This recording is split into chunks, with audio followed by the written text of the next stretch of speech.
Saya sih merasa memang, awal-awal tuh ya waktu masih awal kerja di sini kayaknya isu penurunan muka tanah itu kan digembar-gemborkan ya. Cuman lama-lama makin berasa setelah saya melihat retakan itu.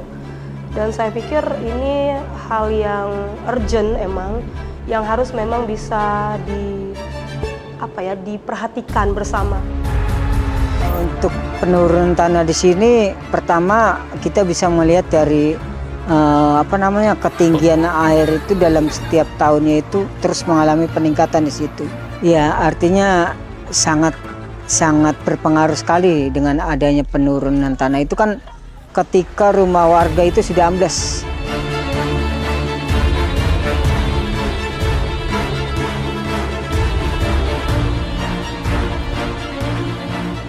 Kalau keinginan kami sebagai masyarakat nelayan bersama teman-teman 2015 meminta Kepala TGUPP-nya Pak Marco meminta masyarakat satu persatu pondasinya ditaikkan sederajat dengan alur air banjir rob.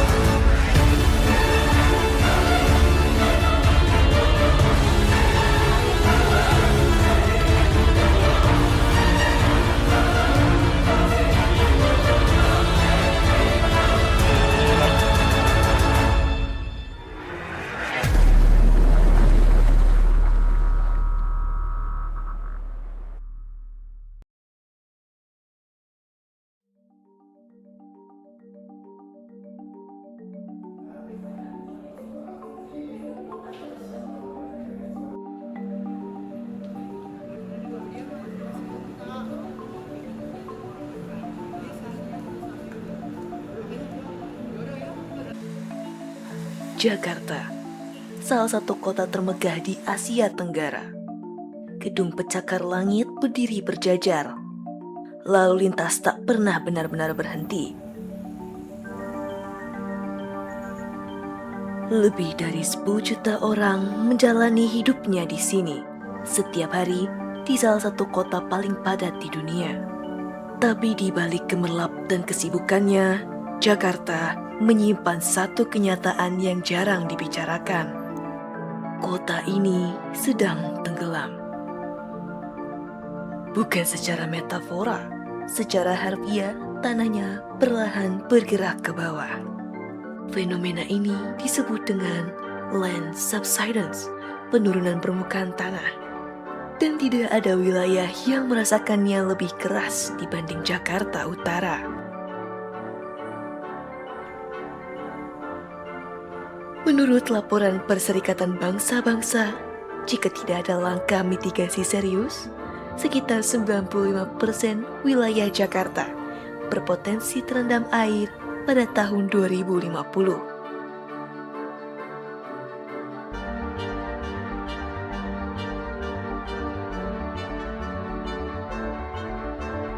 World Economic Forum bahkan menempatkan Jakarta dalam daftar 11 kota di dunia yang paling beresiko tenggelam, dengan laju penurunan tanah yang di beberapa titik mencapai 25 cm per tahun. Bank Dunia mencatat 40% wilayah Jakarta, sebagian besar di bagian utara, kini sudah berada di bawah permukaan laut.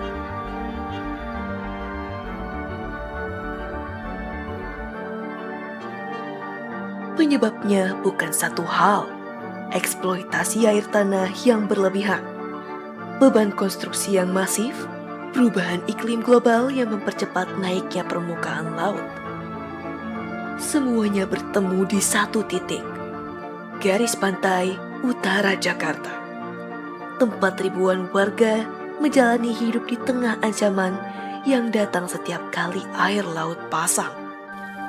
Untuk memahami seberapa jauh perubahan ini terjadi, kita harus melihat ke belakang.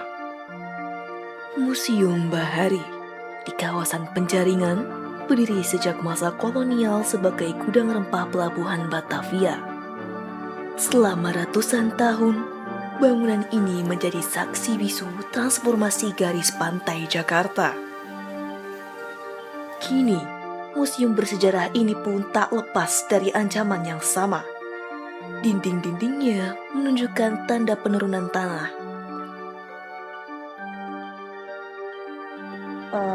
Saya Devi Syotang, jabatan saya di sini adalah Ketua Satuan Pelaksana Pelayanan Museum Bahari. Sehari-harinya lebih ke manajerial, jadi pengelolaan terutama di pelayanan itu tugas dan tanggung jawab saya. Sehingga ketika ada pengunjung dan mengatur kebersihan, keamanan, dan pengelolaan museum tentunya itu jadi tanggung jawab saya di Museum Bahari. Sejak awal diresmikan oleh Bapak Gubernur Ali Sadikin, museum ini memang dimanfaatkan untuk melestarikan benda-benda yang berbau kemaritiman. Nah, kita tidak perlu pungkiri bahwa memang Indonesia ini merupakan bangsa maritim yang besar. Oleh karena itu, Museum Bahari ini tidak hanya digambarkan secara global atau mungkin secara lebih kecil ya skup lokal Jakarta, tapi juga tadi dari Sabang sampai Merauke. Kebetulan kita di identitas maritimnya kuat. Oleh karena itu, Museum Bahari ini ingin menggambarkan bagaimana sih budaya maritim kita itu bisa tetap lestari, bahkan bisa nyampe mungkin ke urat nadi hingga generasi masa kini gitu. Jadi kalau dibilang Museum Bahari ini penting sekali karena ini juga jadi bangunan yang menjadi saksi bagaimana kejayaan rempah pada masa itu. Banyak bangsa-bangsa asing, kalau Mas bisa lihat itu kan kita dekat sekali dengan Sunda Kelapa. Nah, inilah jadi saksinya dan bagaimana rempah-rempah itu begitu dicari pada masa itu. Dan ini adalah bekas gudang rempah-rempah yang diambil dari seluruh Nusantara. Oke, jadi waktu saya ditempatkan di sini, tentu ini kayak apa ya, kayak hidden gem. Karena kalau kita lihat sih perkenalannya itu kayaknya di kawasan Kota Tua gitu ya Mas. Jadi ngeliat museum tuh kayaknya semua plottingnya di Kota Tua. Nah ketika nyampe nih agak melipir sedikit ke kawasan utara, persis pinggiran laut, oh itu ternyata ada Museum Bahari dan bekas gudang rempah VOC. Nah waktu ngeliat itu kayaknya megah banget ini bangunan, karena ada 3 bangunan gedung dan arsitekturnya juga berbeda. Memang dia jatuhnya gudang, tapi kalau ngelihat komponen dari bangunannya itu keren sekali gitu kan. Kayu, ada yang bilang kayu besi, ada yang bilang kayu jati. Jadi secara komponen itu beda dengan museum-museum lain. Jadi waktu ngelihat sih, oh ada ya gudang megah seperti ini. Nah, tapi ketika saya waktu ditugaskan itu, kita perkenalan terus melihat ini jendela-jendela gede. Karena memang waktu itu ketika rempah-rempah diambil, itu tidak hanya dikepak di sini, cuman juga dijemur. Jadi jendela-jendela ini dibikin besar agar sirkulasi udaranya juga gede. Nah, ketika diceritakan nih sama senior saya dulu, saya paling ingat itu di gedung C. Jadi waktu lihat pintu tuh, coba kamu pikirkan, ini kira-kira asli nggak sampai segini? Oh iya, ternyata ada pintu yang memang sudah diuruk fondasi lantainya dan itu mengalami penurunan. Jadi bisa juga dilihat ketika kita awal pintu masuk kan harusnya tinggi ya. Apalagi saya sering juga itu kunjungan ke Gudang Timur, itu tinggi sekali. Nah ketika di sini kok udah mulai rendah dan saya sadar memang terjadi penurunan muka tanah di pesisir utara Jakarta ya. Dan makin ke sini tuh makin jadi isu yang terus dibahas. Bahkan kami tuh bisa dibilang harus tetap aware karena bangunan kami juga kena, karena kan kami sebagai pengelola. Jadi kebetulan memang dulu sih kita sering mendengar ya bahwa memang hampir 150 cm, jadi hampir 1,5 meter terjadi penurunan muka tanah karena lantainya ini sudah diuruk sekitar segitu gitu ya. Nah tapi tahun lalu kebetulan kami kan agak sadar diri karena kami secara teknis nggak terlalu bisa untuk mengantisipasi ini karena ini pasti kaitannya dengan lingkungan luas kan. Dan di seberang sana itu ada Balai Konservasi Air Tanah Mas, Badan Geologi dari Kementerian SDM. Mereka tahun lalu itu sempat ngukur tuh air permukaan tanah. Jadi saya pernah minta dokumennya, itu di daerah sini itu sekitar 120 cm. Jadi bisa dibayangkan mungkin 125 ke 150 dari GPR-nya ya. Jadi pemetaan mereka dengan teknologi mereka. Yang pasti pertama kami ketika masuk ke dalam museum itu kita bisa lihat jalanan raya itu kita harus menurun gitu untuk masuk ke dalam museum. Itu kan sudah menggambarkan bahwa memang jalan utama, jalan raya di sini itu memang jauh lebih tinggi daripada bangunan kita. Sehingga ketika ada hujan, kalau sirkulasi airnya tidak bagus gitu ya, air pasti akan turun ke bawah kan, mengepul di bawah. Dan itu sudah kami siasati dengan adanya pompa air. Jadi setiap saat ketika hujan, kami punya petugas keamanan di sini yang ready 24 jam. itu mereka akan langsung siaga sih Mas untuk menghidupkan pompa air. Ada letaknya di dekat gedung A, dan itu baiknya tidak bisa telat karena kalau tidak kan air akan ngepul di sini dan kami bisa apa ya, ini perahu-perahu bisa jalan kali ya. Dan itu jadi apa, hal yang secara fisik harus dilakukan dan itu kelihatan sekali gitu. Dan yang kedua adalah tentu saja jendela. Kalau Mas lihat ini jendela kan lumayan besar-besar. Kita pikir seperti pintu. Ternyata ketika kita naik ke lantai 2 harusnya jendela itu sudah di atas kepala kita. Apalagi kami yang agak-agak nggak terlalu tinggi gitu ya. Dan kalau lihat di lantai 1 itu rata-rata jendelanya udah seperti pintu. Jadi seperti dianggapnya kok sama gitu fungsinya. Padahal harusnya normalnya itu terjadi apa ya, penurunan lah ya. Akhirnya diuruk, kita akhirnya setara si jendela itu, harusnya sih beda gitu. Dan satu concern saya sih sebetulnya, tapi itu masih diduga ya Mas. Itu kalau Mas lihat bisa di gedung A, itu terjadi retakan tuh di antara tiang ke tiang. Itu sih yang perlu investigasi lagi sih agar melihat bahwa apakah itu salah satunya dan setiap tahunnya apakah benar itu terjadi mengalami penurunan, berapa jaraknya gitu. Halo, saya Ida, salah satu staf edukator di Museum Bahari. Saat ini kita bisa melihat salah satu contoh jelas bahwa Museum Bahari ini, kawasan Museum Bahari ini bisa menjadi contoh atau bukti dari penurunan tanah kota Jakarta. Nah, salah satu contohnya adalah yang kita bisa lihat dari depan itu adalah, ini bisa kita lihat ya, jalanan utamanya yang dilalui sama masyarakat atau kendaraan. Itu dari jalanan utama menuju lantai utama dari Museum Bahari itu kita turun dulu. Makanya kita di sini menyediakan ya entah itu yang bentuknya turunan atau ada tangga di sebelah situ. Itu menandakan kalau misalnya tanah dari Museum Bahari itu sudah mengalami penurunan yang bisa dibandingkan dengan jalanan utama yang ada tepat di Museum Bahari. Nah, selanjutnya bisa kita lihat di gedung paling belakang dari area Museum Bahari, yaitu gedung C lantai 1 yang menjadi ruang koleksi perahu asli. Di sini kita kalau misalnya mau masuk ke ruangan ini, mungkin untuk lokal Indonesia masih banyak nih yang kayak seperti saya, yaudah tinggal masuk aja. Tapi untuk wisatawan mancanegara, mayoritas mereka itu harus menundukkan kepala mereka untuk mereka masuk ke dalam. Nah, kalau misalnya kita lihat, itu kan hal yang tidak mungkin ya. Seharusnya ini area Museum Bahari itu kan dibangun oleh orang-orang Belanda, orang-orang VOC dari abad 17. Nah, seharusnya pintu ini disesuaikan dengan tinggi badan orang-orang Belanda pada masa itu. Nah, jika orang-orang Belanda pada saat ini atau wisatawan mancanegara itu harus menundukkan kepala ketika mereka mau masuk, itu artinya area ini sudah mengalami kenaikan atau dinaikkan, sehingga bagian pintunya itu sedikit berkurang ketinggiannya dan berdampak untuk wisatawan mancanegara yang harus menunduk ketika mau masuk ke dalam. Nah, kalau tadi kita melihat dari jalanan utama bagian depan Museum Bahari, sekarang kita berada di bagian belakang area Museum Bahari. Jadi bukan hanya bisa dilihat dari area depannya, tapi ini bisa dilihat ya teman-teman, ini jalanan utamanya dan ini adalah area Museum Bahari. Nah, untuk masuk area Museum Bahari juga tetap sama nih, meskipun lewat belakang juga tetap harus turun tangga dulu, mungkin sekitar setengah sampai 1 meter. Dan itu menjadi bukti juga kalau misalnya ya di area Museum Bahari ini sebagai salah satu contoh jelas dari penurunan tanah kota Jakarta. Nah, kalau tadi kita melihat salah satu bukti jelas penurunan tanah kota Jakarta yang dilihat dari jalanan utama untuk menuju ke area Museum Bahari kita harus turun tangga, maka selanjutnya kita bisa melihat dari jendelanya. Nah, seharusnya jendela ini kalau misalnya kita lihat sekarang, jendela ini kurang lebih posisinya itu setara dengan betis kita, tapi harusnya jendela ini itu tidak seperti itu posisinya.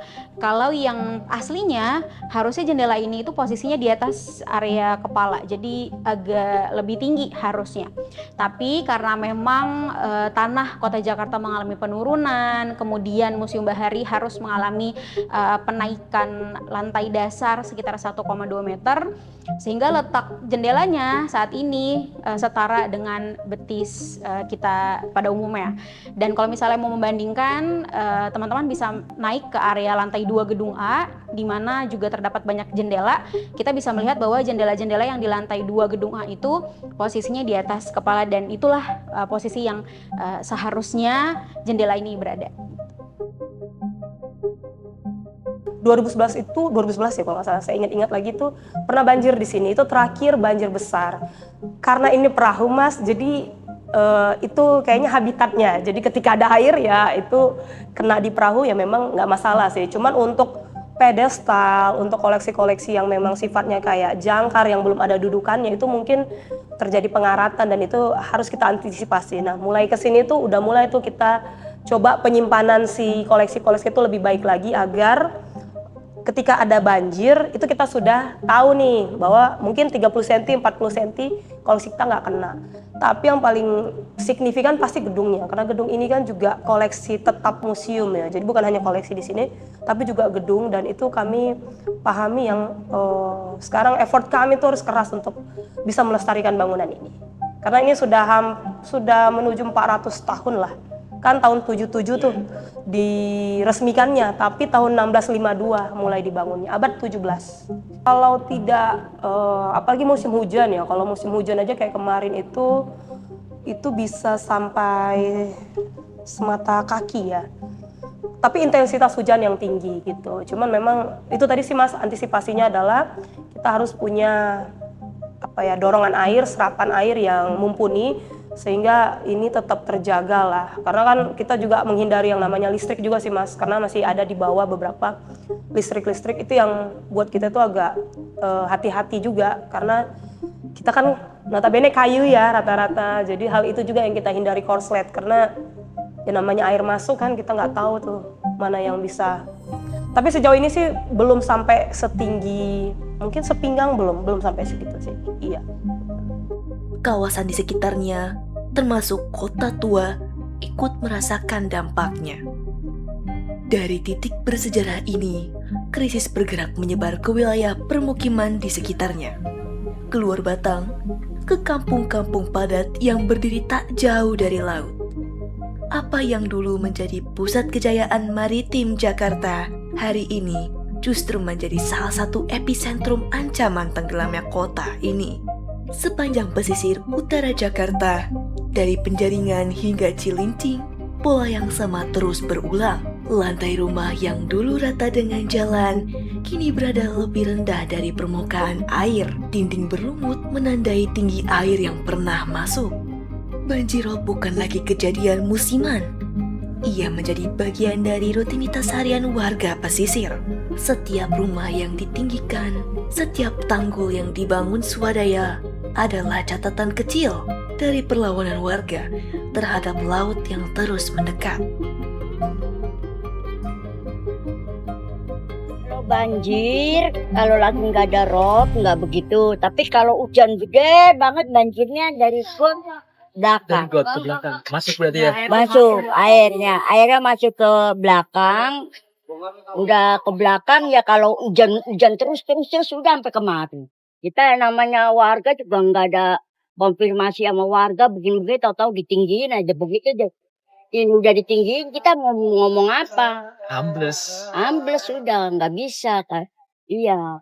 Mungkin Nggak ada konfirmasi sama warga, nggak ada. Ini selama ditinggiin tinggiin sih nggak begitu. Dulunya nggak begitu. Ini yang pas tinggi banget ini, sampai 75 cm, hampir semeter. Tinggi, ya udah 10 tahun yang lalu lah. Zamannya Ahok aja itu. Udah pindah aja udah. Iya, kayaknya dijual aja. Ntar kalau kayak kita kan begini, ekonomi udah kurang apa begitu ya. Kalau mau bangun udah nggak ini. susah. Yang penting itu kita sehari-hari buat makan aja, sama buat anak sekolah aja udah gitu aja. Iya. Kalau buat bangun-bangunnya nggak bisa udah jual. Ya udah. Oh,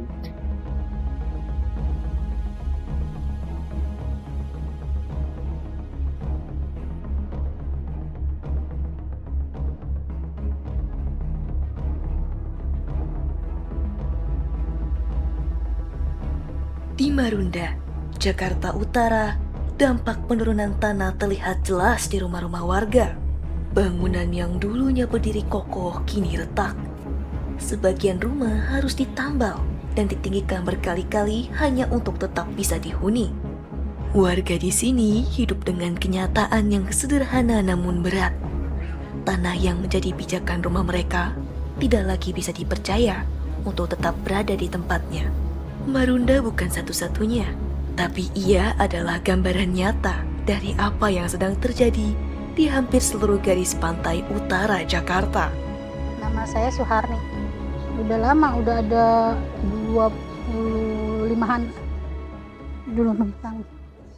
Dari semenjak habis nikah, sekarang anak saya udah umur 22. Dulu hanya batu-batu ini, penahan ombak ini. Dulu sampai ke ujung sana masih seperti itu. Terus warung-warung juga dulu belum ada, cuma ada 1 atau 2. Kalau banjir mah baru sekarang ini nggak banjir. Kalau itu biasanya setiap hari pasang laut, air pasang. Tapi kan dia surut lagi. Tiap hari banjir, tapi dia surut gitu. dulu gitu juga. Sama. Apalagi kan dulu mah kan nggak ada tembok ini, tanggul ini. Jadi yang sebelah sana juga kan kebanjiran semua. Banjir, iya. Ini juga kalau lagi banjir kan nyampe ke sini. Paling tinggi nih sebalai ini. Ini kerendam. Makanya kan sekarang balainya pada ditinggiin, soalnya ini yang kerendam. Retak ada rumah. Rumah saya juga ada retak. Dari ya udah lumayan lama lah. Banyak. Namanya air kan. Jadi kekikis jadi miring. Sumur biasanya kalau di sini yang nggak ada pump nggak pakai air sumur, dia pakainya tetap yang punya pump kita beli sama yang punya pump. Kalau air sumur kan yang adanya cuma di Al-Alam doang. Mungkin kalau yang dekat Masjid Al-Alam pakai air sumur bisa. Biasanya kalau di sini udah penuh lari ke belakang, sampai ke belakang juga. Kalau di sini udah sampai setinggi ini, ke sana juga pasti banjir. Ini tembok, di sana ada tembok lagi kan, satu yang dekat rusun. Kan yang sebelah sana punya Ancol, yang di sini punyanya lain lagi. Beda. Lebih ke barat, di Muara Angke, terdapat Kampung Kerang Hijau. Permukiman padat nelayan dan pembudidaya kerang hijau yang telah lama bergantung pada laut untuk hidup. Di sini, ancaman datang dari 2 arah sekaligus. Tanah terus turun dan air laut yang terus naik. Jalan-jalan kampung kerap terendam saat air pasang. Aktivitas warga, mulai dari membersihkan kerang hingga menjemur hasil tangkapan, harus menyesuaikan dengan ritme air yang semakin tak menentu.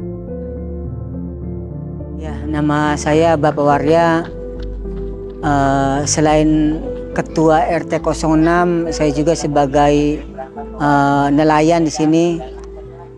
Saya sudah cukup lama tinggal di Muara Angke, terutama di wilayah RT 06 di sini. Ya, untuk masa saya menjadi ketua RT ini sudah berjalan selama 4 tahunan ini. Ya, memang untuk faktor yang menyebabkan tingginya air laut itu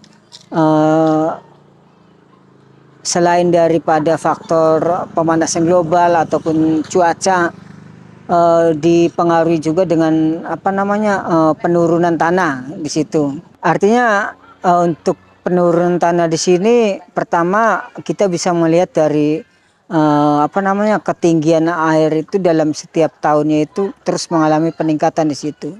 Ya, kalau untuk secara fisik yang tampak akibat penurunan tanah itu mungkin kalau di sini sih belum tidak begitu dirasakan ya. Mungkin karena struktur keadaan tanah di sini kan nggak stabil kan, mungkin ada juga sih yang retak. Tetapi untuk yang kelihatan sekali itu di ketinggian air banjirop di situ. Pengalaman saya di sini kan itu pada saat sebelum tahun 2016 atau 2017 itu sebelum itu banjir dalam 1 bulan masih kena dihitung. Nah, tetapi setelah tahun 2017 ke sini itu malah berbanding terbalik. Malah lebih banyak banjirnya ketimbang keringnya. Nah, apa yang sekarang dirasakan dalam setiap tahunnya itu? Setiap tahunnya itu ketinggian banjir air pasang itu terus mengalami peningkatan. Nah, upaya-upaya kita warga secara swadaya melakukan untuk membendung atau menahan banjir rob itu sifatnya hanya sementara. Dengan berbarengan dengan kondisi air laut terus mengalami peningkatan, tetap aja nggak bisa terbendung di situ. Ya, artinya sangat berpengaruh sekali dengan adanya penurunan tanah itu kan. Ketika rumah warga itu sudah ambles, entah itu dengan telah dilakukannya urugan jalan itu kan otomatis rumah warga itu mengikuti dengan ketinggian jalan di situ kan. Nah, itu oke lah kalau untuk warga yang mempunyai dana atau modal itu kan bisa langsung direhab atau direnovasi. Nah, tetapi kalau untuk warga yang tidak mempunyai modal, artinya kan menunggu sampai bisa rumah itu direnovasi atau secara sementara bagaimana rumah warga itu tidak kebanjiran di situ.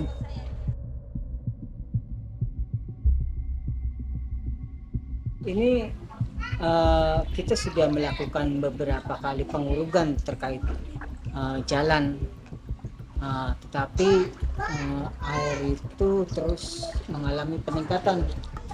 Ini kalau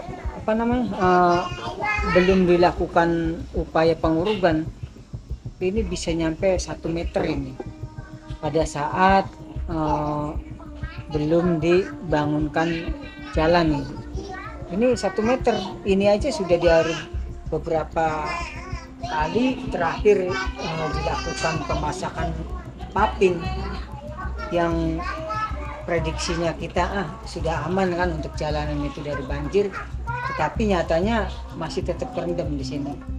Itu perkiraan puncaknya di jam 10 itu air sudah mulai berhenti, tetapi itu dari malam ke malam itu prosesnya berbeda terkait masalah waktunya kan.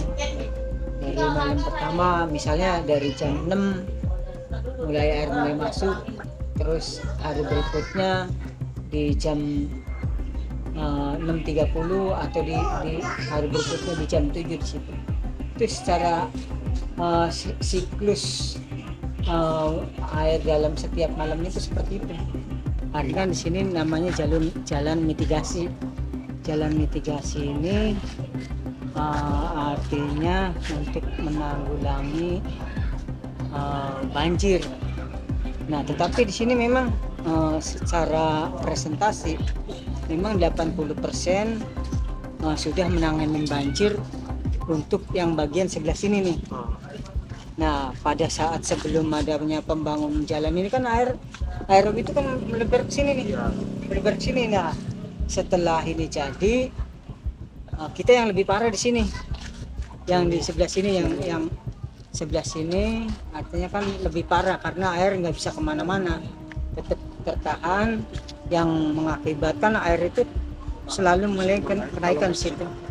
Nah, harapan kita warga yang RT 06 ini harapannya itu supaya segera dibangunkan tanggul penahan banjir rob atau tanggul NCICD di sini. Supaya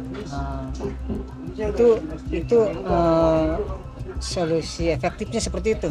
Harus segera dibangunkan tanggul NCICD atau tanggul penahan. Rumah saya sama jalanan itu rata, artinya sejajar lah di situ. Nah, ini kan karena tanggul ini tinggi, jadi ya kita kelihatan lebih rendah ya kan. Ya di sinilah yang seharusnya kita juga mengikuti ya kan, mengikuti dengan kondisi ketinggian jalan sini. Itu harusnya seperti itu. Nah, berhubung banyak sekali enggak rumah kita aja, enggak rumah saya kita aja kan, yang lainnya juga sama. Kalau untuk di pinggiran jalan itu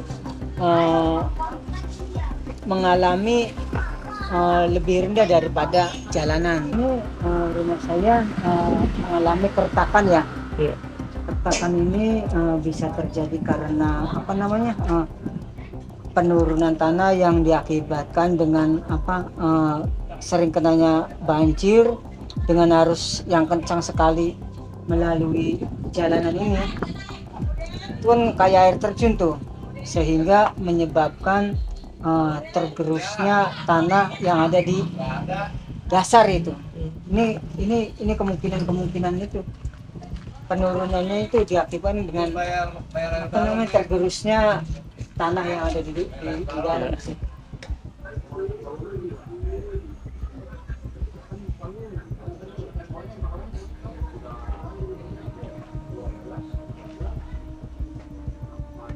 Kalau untuk dari sini seharusnya itu kemarin itu 170, tapi itu sampai bawah.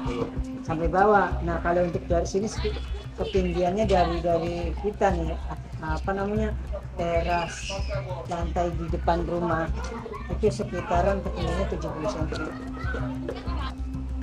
Di ketinggiannya segini berarti mencapai 1 meteran ada nih. Iya. 1 meteran ada kalau dari sini. Salah satu buktinya ini nih.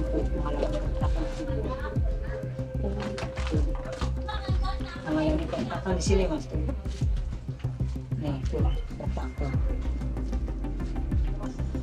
Ya, untuk tanggul sih memang sudah lama sekali ya rencana akan dibangun gitu kan. Nah, tetapi untuk di kita di Muara Angke ini belum dilakukan ya. Semoga harapan kami yang ada di sini khususnya di RT 6 itu minta segera dibangunkan tanggul penahan banjir rob atau tanggul NCICD supaya wilayah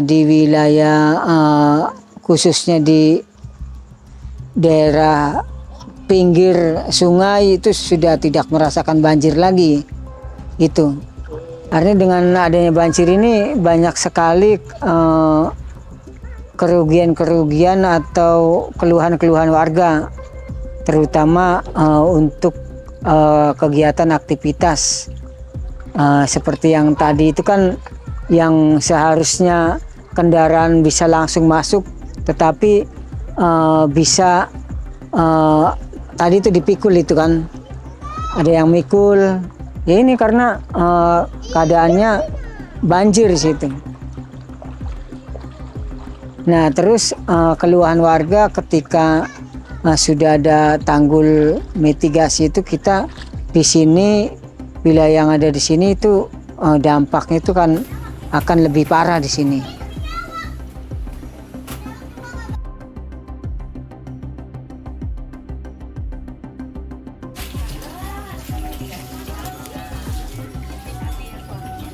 Bagi warga kampung Kerang Hijau, laut adalah sumber kehidupan. Dan pada saat yang sama, ancaman yang perlahan mendekat ke rumah mereka sendiri.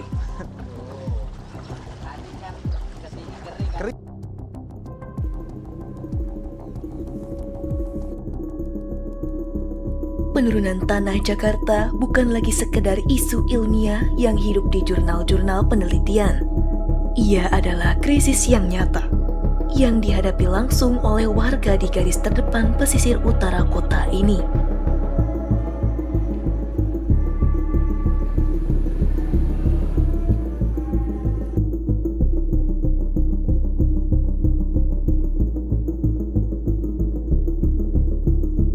Lengkapnya Arif Aditya. Background saya adalah ilmu kebumian. S3 saya adalah geofisika. Kemudian saya fokus di land subsidence ini sejak 2016 karena S2 saya land subsidence. Kemudian ikut working group yang dibentuk oleh Kementerian Maritim dan Investasi oleh Pak Luhut waktu itu 2018 sampai 2022 saya masih di tim tersebut. Kemudian publikasi saya terkait land subsidence ada di 2017, 2023, 2026 yang kemarin baru itu tentang land subsidence se-Jawa. Dan saat ini saya juga ya masih dalam circle-nya land subsidence dunia ya. Jadi perlu diketahui dulu di BIG itu ada unit bernama Direktorat Sistem Referensi Geospasial. Di sana mereka punya jaring kontrol geodesi bernama titik-titik GPS atau dikenal dengan stasiun GPS atau CORS, Continuously Operating Reference Station. Jadi stasiun CORS atau stasiun GNSS ini itu mengukur setiap detik ya datanya itu. Nah, kemudian hasilnya itu dipublish di website srgi.big.go.id. Nah, kemudian data itu dipublish secara diperbarui secara berkala. Ya, katakanlah rentangnya kalau di dalam peraturannya BIG itu paling telat 5 tahun sekali. Paling telat. Ya, paling lama, bukan paling telat, paling lama 5 tahun sekali atau bisa paling cepat ya jika keadaan darurat. Contoh, ketika terjadi gempa itu segera diupdate atau bisa juga setahun sekali berkala lebih cepat. Kayak untuk penurunan tanah melalui metode GPS itu bisa diupdate setahun sekali. Tapi paling lama peraturannya 5 tahun sekali. Jadi kita sebut maksimalnya saja ya. 6 cm per tahun. 6 cm per tahun itu paling tinggi lah saat ini di Jakarta. Penyebabnya karena kompaksi, karena faktor tanah itu sendiri. Kompaksi maksudnya apa? Tanahnya itu masih muda, jadi belum padat. Kalau pernah nggak ngelihat ada habis ngubur di pemakaman, misalkan di pemakaman itu setelah dikubur si papa yang gali tanah itu petugasnya biasanya nginjek-nginjek supaya tanahnya itu keras. Nah, karena kalau nggak begitu dia akan bikin makamnya itu ambles. Itu namanya compaction. Nah, tadi udah jadi faktor geologi namanya. Faktor geologi tanahnya muda, namanya aluvial muda. Jadi nggak diambil air tanahnya, dia tetap akan lambles. Kenapa? Karena sifat tanahnya itu aluvial. Itu faktor kedua. Faktor ketiga karena pengaruh tektonik. Jadi karena akibat gempa dia yang satu turun, yang satu naik. Nah, yang keempat karena beban atau load construction. Atasnya bangunannya dam atau bendungan atau bangunan besar. Ya sama, itu yang bikin turun tanah. Itu. Jadi pengaruhnya itu bisa pengaruh hidrologi yaitu air tanah disedot, geologi karena alluvial compaction atau tektonik. Yang terakhir karena faktor antropogenik. Antropogenik itu akibat orang-orang yang ngambilin air tanah, ngambilin minyak, ngambilin gas sehingga kekuatan tanahnya menjadi berkurang. Jakarta akan tenggelam jika kecepatannya konstan dan tidak ada tindakan mencegahnya gitu. Jadi itu sudah tidak benar. Tapi Jakarta masih akan mengalami banjir atau inundasi dengan kondisi yang saat ini. Karena apa? kita penurunan tanah itu nggak bisa berbicara tunggal karena kita harus memperhitungkan faktor lain yang disebut dengan kenaikan muka laut, yaitu sea level rise. Muka laut naik karena terjadi perubahan iklim yang disebabkan oleh global warming, pemanasan global, karena gas rumah kaca atau karbon dioksida kemudian membuat kutub meleleh, namanya es meleleh, maka akan menaikkan volume air laut. Air laut akan jadi naik. Itu yang disebut dengan kenaikan muka air laut. Sehingga sudah tanahnya turun ditambah kenaikan muka air laut menjadikan rentan banjir rob. Itu yang penting. Banjir rob itu kejadiannya setiap bulan karena dipengaruhi oleh pasang surut bulan. Gitu. Ya. Jadi kalau bicara penurunan tanah, nggak bisa ngelihatnya penurunan tanah sendiri karena apa? Lokasinya di pesisir, dipengaruhi oleh pasang surutnya air laut. Pasang surut air laut terjadi setiap bulan. Sehingga 2030 diproyeksi kalau masih statusnya hari ini 6 cm per tahun, maka genangan itu akan meluas. Genangan akan meluas. Maksudnya bukan hanya Jakarta Utara. Dia akan masuk ke Jakarta Barat dan juga Jakarta Pusat. Karena di sana sudah memiliki bibit penurunan tanah. Kalau 2030 aja begitu, apalagi 2050. Penting juga diketahui ketika kita bicara penurunan tanah, maka kita pasti akan bicara perubahan iklim. Kenaikan muka air laut itu namanya perubahan iklim. Nah, perubahan iklim itu diatasi dengan kebijakan pemerintah. Contoh, nggak boleh lagi ada motor atau mobil di Jakarta, semuanya wajib pakai sepeda. Itu bisa mengurangi dampak perubahan muka tanah. Kenapa? Karena perubahan iklimnya berubah. Gitu. Tapi apa ada kebijakan kayak begitu? Nggak mungkin lah. Kasian ojol, nanti banyak nganggur. Kasian orang, nanti pada pindah ke Jakarta semua. Karena ngejar nggak boleh telat. Kan nggak mungkin pada jalan kaki juga dari rumah, dari Bogor, dari Bekasi, Depok, Tangerang kan mustahil. Artinya penurunan muka tanah pasti akan terjadi, tapi bisa melandai, bisa menurun. Kecepatannya bisa mengecil. Nah, tapi tidak cukup karena banjir rob tetap akan perlu diwaspadai. Setiap bulan kejadiannya itu. NCICD adalah proyek tanggul yang istilahnya kajian untuk mengatasi penurunan tanah atau Jakarta tenggelam yang dibuat oleh Jepang waktu itu bersama NCICD. Itu sebuah proyek atau program, tapi itu sudah 10 atau 15 tahun yang lalu. Kalau sekarang itu programnya namanya Giant Sea Wall, buatannya Prabowo. Nah, jadi NCICD adalah proyek rezim pemerintahan sebelum-sebelumnya. Itu namanya NCICD. Itu hanya cover saja.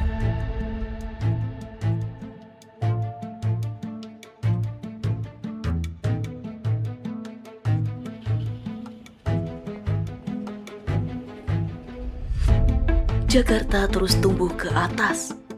Tapi, jika tidak ada langkah nyata untuk menghentikan penurunan tanahnya, kota ini akan terus bergerak ke bawah, membawa serta rumah, ingatan, dan kehidupan warganya yang berada paling dekat dengan laut.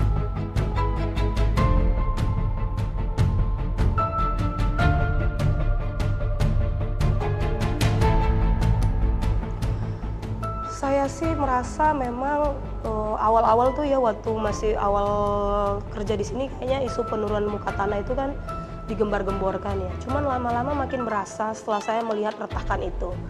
Dan saya pikir ini hal yang urgent emang, yang harus memang bisa diperhatikan bersama karena ini tuh tugasnya bukan hanya untuk segelintir dinas tapi berbagai pihak Mas, karena kita tahu isu pertama itu serapan air tanah kan itu familiar sekali kan, dan hal ini tuh di pesisir utara Jakarta itu sudah terlalu terlihat karena ternyata kontur tanah kita ini itu lunak, rawa-rawa. Jadi kita sempat tahun lalu itu bikin pameran, 2 tahun lalu kita bikin pameran, itu kita itu berdiri di atas lahan basah.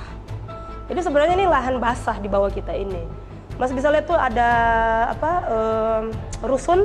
Itu kan rusunnya juga nggak dibangun lebih dari berapa lantai. Itu karena kontur tanah di sini tuh agak lembek, Mas. Dan itulah yang menyebabkan mungkin permukaan tanahnya juga mengalami, dan abrasi tentunya ya, Mas, yang harus diwaspadai. Dan kami berharap ini jadi apa ya? Jadi perhatian nasional lah untuk bisa menyelamatkan pesisir utara Jakarta ini. Karena ini titik awal mula terbentuknya kota Batavia, kota Jakarta. Ya, pasti kalau kita sudah memahami, mengerti, bahkan banyak sudah preset-preset yang memperhatikan tentang isu pesisir utara Jakarta ini, saya pikir optimis sih ketika memang sudah ada tindakan. Dan itu kita harus monitor tiap tahun ya, berapa sentimeter sih yang akhirnya di daerah pesisir utara Jakarta ini mengalami penurunan. Kalau saya kok nggak salah ya, Mas, ada masjid ya di Jakarta Barat atau di mana ya, Mas, dan itu kan sudah mengalami gelombang air ya, dan dia sudah tenggelam. Dan saya berharap itu nggak kena juga di sini, dan ya pastinya harus ada tindakan nyata sih dari semua pihak.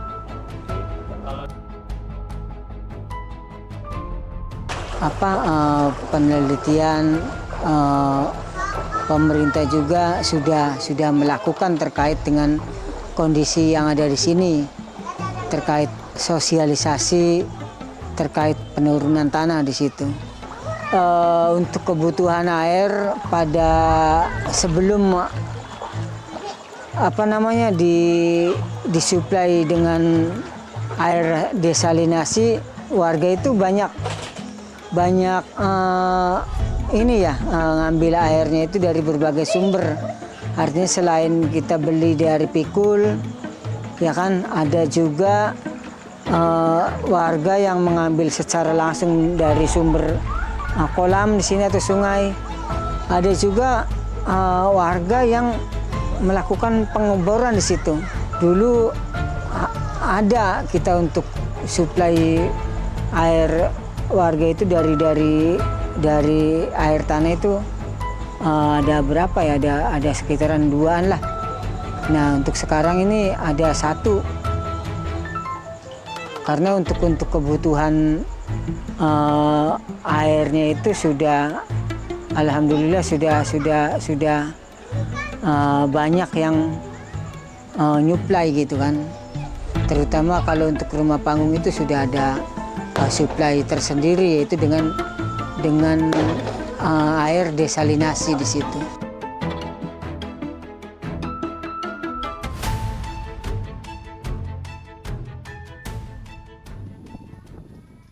Ya, pesan yang pertama adalah bijak dalam mengambil air tanah karena kaitannya itu 0,8. Jadi sangat erat antara perubahan muka tanah dengan penurunan air tanah. Itu sangat erat korelasinya secara ilmiah, 0,8 relasinya.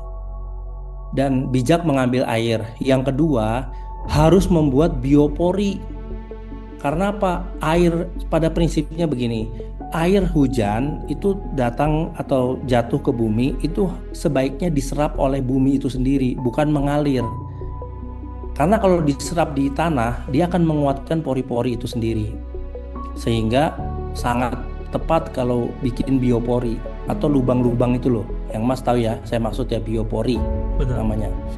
Nah, yang ketiga adalah mendorong kebijakan pemerintah dalam mengatasi sebaran atau jangkauan dari perpipaan, supaya ketika mengatakan jangan ambil air tanah karena sudah disediakan pipa air. Itu untuk pemerintah dan juga untuk masyarakat. Nah, untuk kalangan akademik, mari kita terus konsisten dalam melakukan riset penurunan tanah yang terintegrasi dengan data-data lain, tidak hanya data tunggal atau data yang sifatnya satu dua instrumen saja, itu tidak cukup. Sehingga kita bisa melihat berbagai data karena ini penting secara akurasi.